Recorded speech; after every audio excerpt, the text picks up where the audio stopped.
Ողջույն հարգելի հետևորդներ, ես Ստեփանավան քաղաքի բնակիչ Էրիկ Եղինյանն եմ։ Այս տեսանյութում ցանկանում եմ խոսել Ստեփանավան քաղաքի բնակիչ Գարիկ Ժորայի Մարիկյանի կողմից իր իսկ սեփական երեխաների հանդեպ կատարված զարուրելի ենթադրյալ հանցագործության մասին։ Հիմա մեջբերում եմ մեղադրական եզրակացության մեջ զետեղված տվյալները։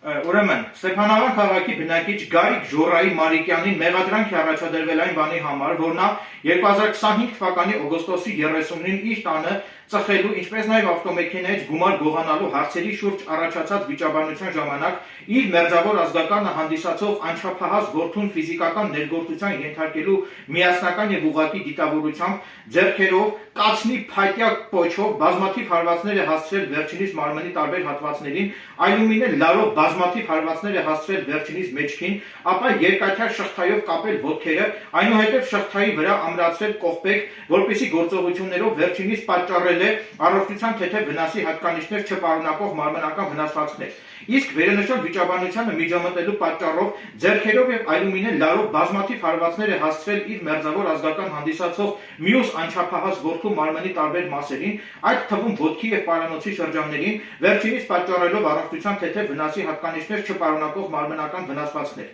Բացի այդ վերնշված դեպքից հետո Գարիկ Մարիկյանը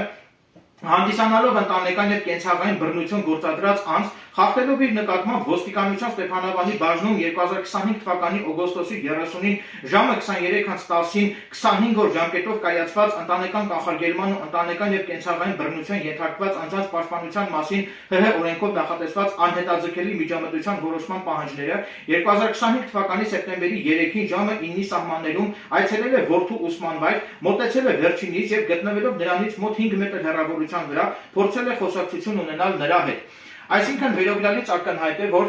Գարիկ Մարիկյանի այս ոտնձգությունները իմ ողջամիտ դիտարկմամբ պարունակում են խոշտանգման հանցակազմի հատկանիշներ, այսինքն մարդուն բարբերաբար հոգեկան եւ մարմնական տառապանքներ պատճառելու հանցակազմն է պարունակում, մինչդեռ անհասկանալի է, թե քննիչը ինչու է ավելի մեղմ հոդվածով արարքը որակել եւ անհասկանալի է, թե նման ընտանեկան բռնարարը, որը փաստվել է նաեւ